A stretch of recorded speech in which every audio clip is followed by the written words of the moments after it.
Hello everyone, this is Paul from Ortho Eval.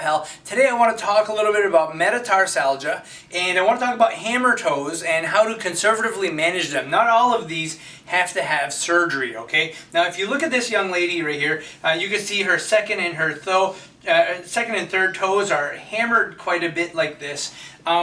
And she also has a metatarsalgia. She's calloused a little bit on the metatarsal heads on the plantar surface.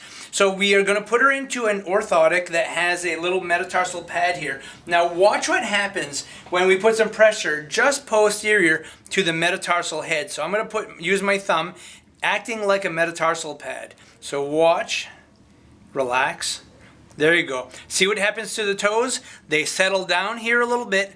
They get out of that excessive flexed position and they straighten out some. So just by putting a metatarsal pad underneath an orthotic, even if it's a temporary orthotic, can help take some pressure off of the dorsal aspect of the toes, and it can help straighten them out a little bit so they're not hitting the shoe so much and not causing so much trouble. So I'm a huge advocate of using a metatarsal pad underneath an orthotic for treating metatarsalgia, but also for treating these hammer toes conservatively before jumping into surgery. So if you like this video, make sure you give us a thumbs up, and please subscribe to our channel. If you have any questions, get in touch with me at paul@orthoevalpal.com. Be more than happy to discuss this with you. Take care.